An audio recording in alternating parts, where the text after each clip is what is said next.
Hello, नमस्कार, आदाब, सत श्री अकाल दोस्तों। मैं हूं स्नेहा और आप देख रहे हैं साम टीवी के सेक्स एक सुखी जीवन का मंत्र डॉक्टर विजय दहीपले जी के साथ इस शो के इस भाग में आप सभी का मैं स्वागत करती हूं। दोस्तों, हमें जब भी कोई मेडिकल इमरजेंसी आती है या फिर स्वास्थ्य से जुड़ी कोई परेशानी हमें सताती है तो हम क्या करते हैं? सबसे पहले हम सारी चीज़ें जाके हमारे परिवारजनों के साथ शेयर करते हैं ना। लेकिन बहुत सारे लोगों को उनकी सेक्स लाइफ से जुड़ी कई सारी दिक्कतें जो होती है उनके सामने आती है, लेकिन पर अफसोस कोई भी सामने नहीं आना चाहता। कोई भी ये हिम्मत दिखाना ही नहीं चाहता है कि सामने आए और खुल के अपनी लैंगिक समस्याओं के बारे में, हमें क्या परेशानी हो रही है उसके बारे में बात करें।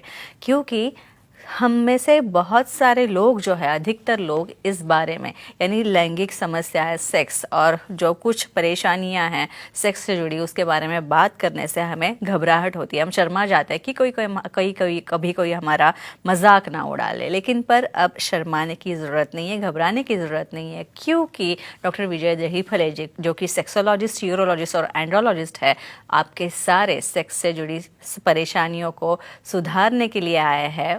उनके ऊपर अलग अलग नुस्खे, अलग अलग उपाय क्या होंगे वो बताने के लिए वो आए हैं। तो शुरुआत करने से पहले जानते हैं डॉक्टर विजय दहीफले जी के बारे में।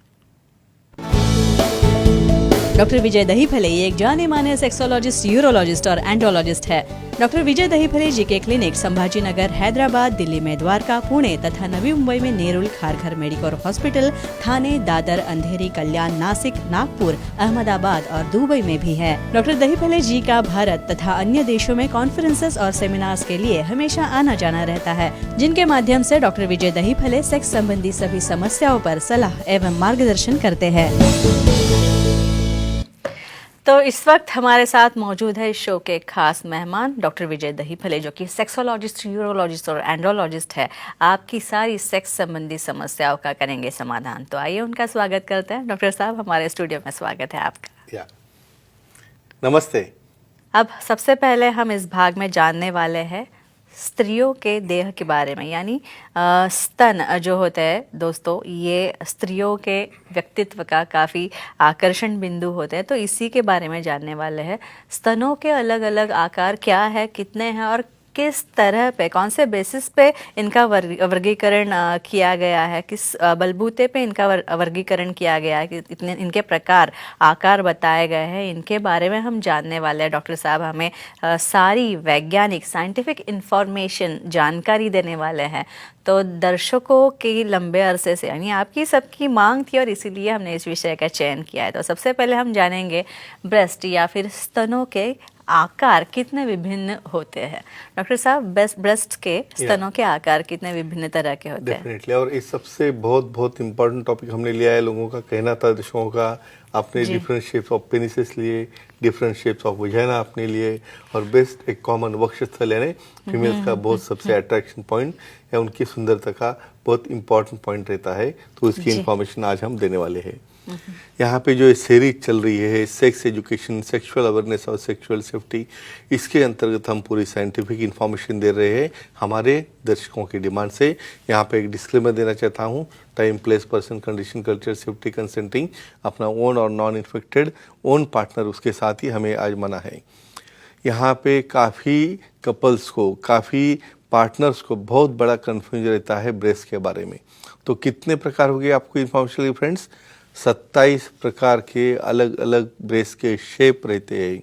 27 प्रकार के शेप कैसे, क्यों बनाए गए हैं, ये ब्रेस्ट के शेप क्या काम में आते हैं, और सबसे इम्पोर्टेंस आपकी सेक्सुअल एक्टिविटी में ये सेकेंडरी सेक्सुअल कैरेक्टर्स, यानी अपने बॉडी में प्राइमरी जो अपने ऑर्गन रहते हैं ऐड करने के, पेनिस है या वजाइनल या वल्वा है, उसी के साथ फोरप्ले में या उसके एक्साइटेशन में या वो क्रिया में इन्वॉल्व होने के लिए जो ऑर्गन अतिशय सेंसिटिव रहते हैं, जिसकी स्टिमुलेशन की वजह से आप ऑर्गेज्म तक जा सकते हो। तो ऐसे अलग अलग कैसे शेप है, वो भी कैसे नॉर्मल है, कैसे यहाँ पे मिसअंडरस्टैंडिंग रहती है कुछ लोगों में ये शेप को और साइज़ को लेके, ये सब हम आज डिस्कस करने वाले हैं। डॉक्टर, अभी आपने तो बता दिया कि 27 अलग अलग प्रकार के स्तन होते हैं, वक्षस्थल के प्रकार होते हैं, लेकिन ये जो 27 प्रकार है, तो ये कौन से बलबूते पे आधारित किए गए, निर्धारित किए गए? साइंटिफिक बेस क्या है उसमें? Very nice question. बेसिकली देखो, पहले शेप, देखो साइज और शेप में कन्फ्यूजन नहीं करना है। काफ़ी लोगों को साइज में और शेप में फ़र्क ही नहीं समझता। साइज मतलब मेजरमेंट, भाई आप टेप लेके मेजर कर रहे हो, भाई ब्रेस्ट की ब्रेड कितनी है, उसका निपल का एरियोला कितना है, निपल की साइज़ कितनी है। और शेप, शेप मतलब आकार रहता है, यानी कैसा दिख रहा है, भाई गोलाकार है या कुछ ऐसा हैंगिंग है, सब प्रकार हम देखने वाले हैं।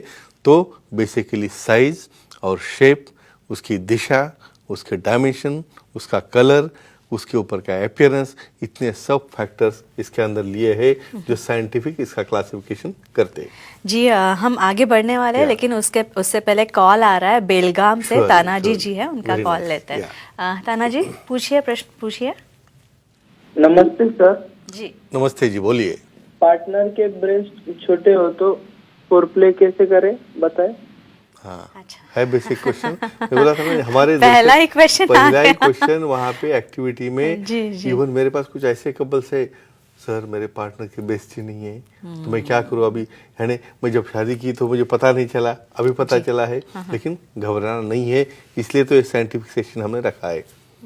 दोस्तों, नेचर जब आपको बनाता है, कोई लंबा है, कोई यानी छोटा है, कोई जाड़ा है, कोई मोटा है, पतला है, जो कुछ भी है वो जो बनाता है उसकी डेस्टिनी, उसका हेरिडिटरी और ये सब इम्पल्सेस से या डीएनए की तरफ से वो प्रोडक्शन होता है। निसर्ग उसे अच्छे के लिए ही बनाता है, लेकिन आप उसके अंदर टोकते हो। देखो, किसी के समझो स्मॉल ब्रेस्ट है तो कुछ हार्मोनल प्रॉब्लम रह सकता है, न्यूट्रिशन प्रॉब्लम रह सकता है। बहुत बार ये प्यूबर्टी में स्ट्रेस में रहते हैं चिल्ड्रन, वो स्ट्रेस ड्यूरेशन भी होता है। और बहुत बार फैमिली हिस्ट्री, यानी मदर क्या है, मदर की हिस्ट्री कैसी है, उनके घर के जो बाकी मेंबर जो है उसके हिसाब से वो शेपिंग आता है। यहाँ पे छोटे बेस भी रहेंगे तो डेफिनेटली फोर प्ले कर सकते हैं। कभी भी पार्टनर को इंसल्ट नहीं करना है, क्योंकि ऑलरेडी वो खुद ही वो छोटे साइज की वजह से बहुत डिप्रेस रहती है, और उसमें आपका एक भी कमेंट चला जाएगा उसको तो बाद में प्रॉब्लम आता है। भाई आदमी को सब तरफ से प्रॉब्लम है, बड़े भी है तो क्यों बड़े हैं, और छोटे भी है तो क्यों छोटे हैं। Body shaming. हाँ, जी, और जी, कुछ जी। तो ऐसे डाउट लेते हैं, सर मेरा पार्टनर जो है, नहीं मैंने ऐसा सुना है वैसा सुना है, उसके ब्रेस्ट एकदम छोटे होने चाहिए, तो शादी के पहले ही बड़े थे, फिर इसका पहले फोरप्ले हुआ है जी, क्या, जी, ये या सारी कोई बातें सेक्सुअल होती है। एक्टिविटी में इन्वॉल्व हुई है जी। क्या। तो इमेजिन करो, इतना सेंसिटिव विषय है, इसलिए हमने लिया है और इसे हम सॉल्व करने वाले हैं। या कोई डाउट या कोई एक दूसरे के ऊपर शेक लेने का इसमें डेफिनेटली कोई यहाँ पे पॉइंट नहीं रहेगा। जी इसलिए डॉक्टर साहब, मुझे पूछना था कि पीचेस ब्रेस्ट, एक प्रकार उसका द पीचेस, जी ये एक प्रकार है, तो ये क्या है? क्या होता है, देखो सबको लगता है यही ब्रेस्ट होने चाहिए, ये रहते हैं द पीचेस। फॉर एग्जाम्पल देखो, हम बहुत बार कुछ मॉडल्स देखते हैं या कुछ मैगजीन देखते हैं, वहाँ पे लगता है भाई ऐसा कैसे हो सकता है, इतना एकदम इक्वल डिस्टेंस पे है, उसके अंदर का पीच, इसकी वजह से पीच का नाम आया है उसका। तो इक्वल डिस्टेंस है, इक्वल, कभी भी नेचुरल बेस्ट इक्वल नहीं होते जी। ये सबको पता होना जरूरी है कि आपको जो दिखता है उसको कोई कॉस्मेटिक सर्जरी है, कोई बोटॉक्स है, स्किन के फिलर्स है, फरोइंग यानी इसके ऊपर मैं आऊँगा बाद में, कुछ इम्प्लांट्स है, लेकिन कुछ ब्यूटीज, कुछ फीमेल्स रहती है जिसको exactly equal distance, exactly prominent, जैसे आपको कोई यानी कोई मैगजीन के ऊपर दिखते हैं ऐसे ब्रेस्ट रहते हैं। तो उसे द पीचेस ब्रेस्ट कैसे हर एक को लगता है भाई ये ब्रेस्ट मुझे होने चाहिए। अच्छा, तो क्या हम ये कह सकते हैं कि नेचुरली ऐसा नहीं हो सकता, नहीं, ये हाँ, सर्जरी सही। के बाद ही बाद आप ही होता है, ऐसे होता है, ब्रेस्ट होता है। पा सकते हैं? Surely. जी जी जी। लेकिन ये जो द पीचेस ब्रेस्ट, Yeah, ये जो yeah. नाम है, हाँ। क्या और कुछ अलग अलग भी नाम है इसके लिए? है। क्यों काफी लोगों को ऐसे नाम क्यों मिसनोमर आते हैं, हम क्लैरिफाई करें। हर एक को भाई बहुत इंटरेस्ट रहता है कि जी। अलग अलग नाम से उसको समझो डिस्क्राइब करने का, क्योंकि मुझे आते हैं जो मेरे पास सब पेशेंट्स आते हैं, सर जी। ऐसा है वैसा है, कंपेयर करते वाह। हैं। तो द पीचेस का क्या नाम है अलग, द पीचेस का द आइडियल, सर मुझे क्या है आइडियल ब्रेस्ट चाहिए। तो आइडियल ब्रेस्ट कौन से रहते हैं, पीचेस वाले। दूसरे कौन से, they want it from mind, यानी उनको खुद दिल से ही ऐसे चाहिए। कहाँ पे देखते हैं, देखने के बाद मुझे लगता है मुझे ऐसा ही चाहिए, उनकी डिमांड रहती है। यानी इसका मतलब जो नेचुरली है, जो वांटेड है, जो सबको चाहिए, जो कॉमन है, जो द बेस्ट है, द ब्यूटीफुल है, ऐसे अलग अलग नाम इसके रहते हैं और इसका कंसर्न आता है अपने सेक्सुअल एक्टिविटी में और फोरप्ले में। इसके बाद एक फ़ोन आ रहा है डॉक्टर साहब, सात्विका जी है मुंबई से, उनका sure, कॉल लेते हैं। सात्विका जी पूछिए, सवाल पूछिए। Hello sir. हाँ बोलिए। सर, ब्रेस्ट इम्प्लांट के बाद फोर प्ले कर सकते हैं क्या, और क्या सावधानी लेनी चाहिए बताइए। वाह, ब्रेस्ट इम्प्लांट बेसिक क्वेश्चन है यहाँ पे। और मैं क्यों यहाँ पे अपने दोस्तों को कहना चाहता हूँ कि जो भी सर्जरी कभी भी करनी है एक दूसरे को बिना बताए, जैसे फीमेल को ब्रेस्ट इम्प्लांट करना है ना, वैसे मेल को भी पेनाइल इम्प्लांट करना पड़ता है जी। लग सकता है ना, तो एक दूसरे को इन्फॉर्मेशन होना जरूरी रहता है। किस लिए हम बोलते हैं यहाँ पे, देखो ब्रेस्ट इम्प्लांट करने के बाद डेफिनेटली अपना पार्टनर भाई अट्रैक्ट होता है, काफ़ी अच्छे लग रहे हैं अभी, तो मुझे जल्दी से इन्वॉल्व होना है उनके साथ में, लेकिन उसका सेटिंग होने तक, उसका कैप्सूल बनने तक कम से कम 1 से 1.5 महीना उसे किसी भी तरह से ओवर प्रेसिंग है, ओवर कॉम्प्रेशन है, क्योंकि वो डैमेज कर सकता है अंदर के कैप्सूल को, बस्टिंग यानी बहुत बार बस्ट भी हो सकता है इम्प्लांट, या नीचे का इंसिजन उसका डैमेज हो सकता है। इसलिए मिनिमम 3 to 4 वीक्स के बाद ही करना है। और इनिशियली सिंपल सपोर्टिंग है, टैपिंग है, उसको डेफिनेटली किसी तरह से लैटरल या मिडिल सपोर्ट है या अपर पार्ट से उसका माइल्ड कॉम्प्रेशन है, ये इंपॉर्टेंट रहता है। मैं इसलिए बता रहा हूँ, काफ़ी लोगों को फोरप्ले कैसे करते हैं ये पता ये भी नहीं पता है। नहीं है। और फीमेल का इतना सेंसिटिव पार्ट रहता है, कोई भी उनका ओन पार्टनर भी कोई स्ट्रांग या अनवांटेड मेथड से उसे हाथ लगाए तो वो काफ़ी इंसल्टिंग रहता जी, है, जी। जो एक्सेप्टेबल भी नहीं रहता, और काफ़ी बार इस कारणवश झगड़े होते हैं। डॉक्टर साहब इसके बाद और आगे बढ़ता है, the Yeah. Conical breast, Definitely. वो क्या होता है? श्योरली आपने काफ़ी अच्छे टिप्स निकाल के लिए, ये भी नॉर्मल है। पहले ये कहता हूँ, कुछ लोगों को लगता है क्या ये ब्रेस्ट है, ये कोनिकल मतलब टोटल ऐसा एक आधा कोन, यानी बेस एकदम ऐसा ब्रॉड है और सामने ऐसा एकदम कोन बन रहा है, कोई कैप रहती है ना वो तरह से, तो ये रहते हैं कोनिकल ब्रेस्ट। और ऐसे कोनिकल ब्रेस्ट भी नॉर्मल रहते हैं। क्यों? क्योंकि मेरे पास कुछ ऐसे कपल आते हैं, सर मेरे पार्टनर के ब्रेस्ट देखो ऐसे कोन के जैसे है, ऐसा नीचे हैंगिंग है और मुझे अच्छे नहीं लग रहे। तो यहाँ पे देखो ये उनका हो गया, फिर आपका कुछ प्रॉब्लम आ गया तो जी, आप सही सकता है ना बात लिंक के बारे में प्रॉब्लम, आ तो वो सकता भी है। कंप्लेन कर सकती है कि भाई आपका छोटा है, अच्छा नहीं है, तो कॉम्प्रोमाइज, एक जी। दूसरे को एडजस्ट करना है, समझना है। कभी भी दोनों पार्टनर की पसंद 50% भी सेम नहीं रह नहीं हो सकती, इसलिए हमारा ये एपिसोड हमने जारी किया है। जी। डॉक्टर साहब और एक है कि ये जो कोनिकल ब्रेस्ट होता Yeah. है, क्या इसका भी कोई, इसकी भी संज्ञा कुछ अलग अलग है और किसी अलग संज्ञा से इसे बुलाया जाता है? और मैं स्पेशली क्यों बोल रहा हूँ, बहुत बार ऐसा उसका नाम देने से भी झगड़े होते हैं उनके कि सर इन्हें अच्छी तरह से बोलो ना, उसे ऐसा थोड़ा ही बोल सकते, तो जो नीचे देख रहे हैं, हैंगिंग है, झोली के जैसे है, ऐसे अलग अलग नाम उसके मिसनमर रहते हैं। यहाँ पे फ्रेंड्स एक कहता हूँ चीज़ आपको, कोनिकल ब्रेस्ट क्यों बनते हैं। देखो डेवलपमेंटली जब पार्टनर थिन होगा तो उस वक्त बेस में जो फैट है वो वहाँ पे कलेक्ट होता है और एपेक्स यानी निप्पल की तरफ जो है फैट कम होते जाता है। तो ऐसे ब्रेस्ट को कोनिकल है, हैंगिंग है, लुकिंग टुवर्ड्स द डाउन, इस तरह के अलग अलग संज्ञा है, लेकिन ये सभी भी नॉर्मल रहते हैं। और किसी भी पार्टनर को इसमें कुछ चेंज करना है तो दोनों आके प्लास्टिक कॉस्मेटिक सर्जरी या इम्प्लांट करके उसे अच्छा कर सकते हैं।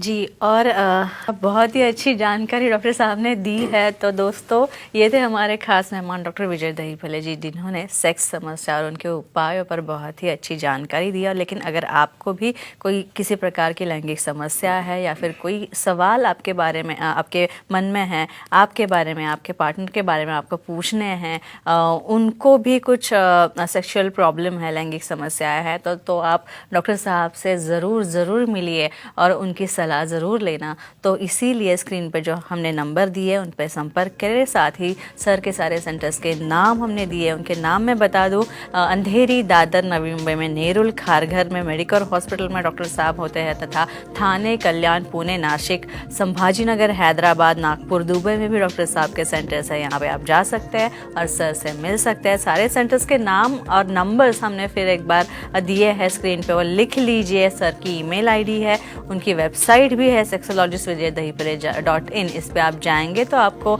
अपॉइंटमेंट का बटन दिखेगा, वो क्लिक कीजिए और आसानी से आप उनसे इस तरह अपॉइंटमेंट लेके वेबसाइट के माध्यम से आप उनसे मिल सकते हैं और आसानी से अपनी सारी समस्याओं से छुटकारा पा सकते हैं।